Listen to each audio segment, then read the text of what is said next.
Then after giving no medical care, Dr. Vicker, as I was leaving, he actually made a comment to the person at the front desk, which he thought I did not hear. As I was coming over to the front desk, he came out another way to the front desk. And usually what he does is he orders a whole bunch of tests where he can make money. So he hands it off to the person at the front desk. And this time he had nothing to hand off to the person at the front desk, because I wasn't going for his dead-end testing, which was just meant for making him a lot of money. And so just before I got there, he makes a comment that I am a real piece of shit. So he says that I'm a real piece of shit, and I guess that's how he gets away with what he does. So I guess if a person is a real piece of shit, I guess you can make them unconscious and sexually assault them and cause all kinds of severe injuries to their brain and their heart. Yeah, if they're a piece of shit. But Dr. Vicker, I'm not a piece of shit, and that's the reason you're going to keep hearing from me and the law. And actually, you're not following the law. And what he said also, and then after that, when I was there, he told the person at the front desk that this patient will no longer be a patient here. There again, that actually wasn't for him to say, because he's part of the government program, and he's supposed to basically just follow the law.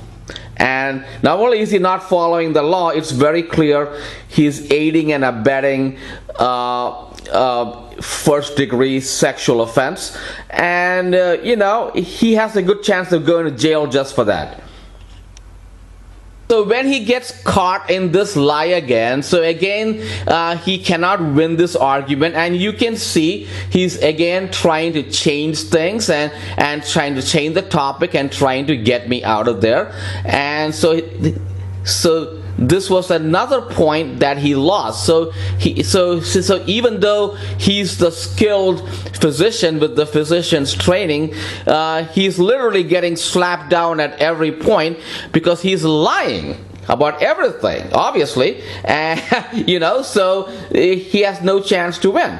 And so he keeps changing the argument, and he's trying to get me out of there.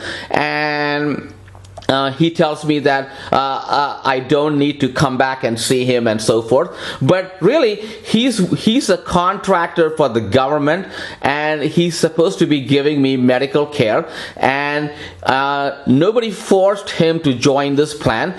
I guess although he's got a very good medical degree and background, it looks like after that he's looking for money, I guess, every place you can get it. So he kind of orders all these tests for his patients so he can make some extra money, and I guess he's going to get into some kind of a deal with the people who injured me also so he can make some money.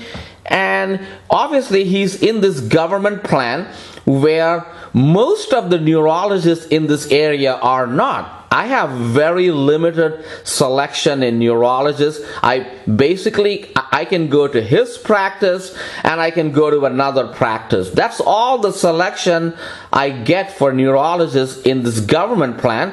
And he signed up with the government plan because he wants to make a buck. And now he's got to live up to the government rules, and he's kind of acting as though he's this doctor who doesn't take any government money, so forth. He doesn't have to follow any rules. That you know what, you should not come and see me anymore. Well, that's not his call. He makes his money from the government. He can just withdraw from all his program, and we can see on whether his own enterprise and his own talents, he can make money. He can go ahead. There's no government rule stopping him, but he's with he's hooked up with all these government plans to make money, and he needs to follow all the government rules, and he needs to follow the government laws, what it says, how to give patient care. And also the government, actually with the Medicaid rules, what comes out is the patient actually has a lot of rights. So I have a right to discuss my treatment plan.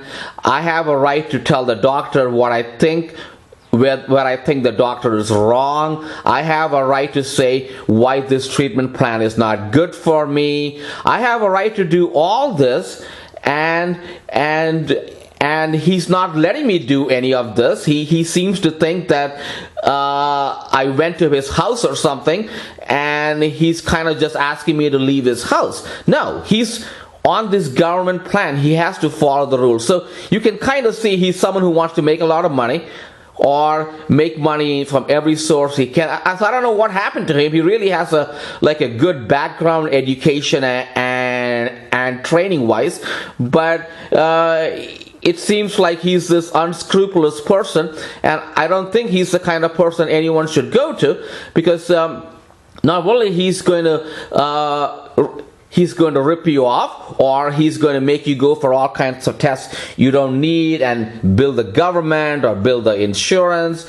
But if some other doctor causes harm, he's more than willing to join the other doctor and cover up for the other doctor, and I guess he's going to get some gain as well, because I know so far some of the other doctors who have done that, they have actually gotten personal gain.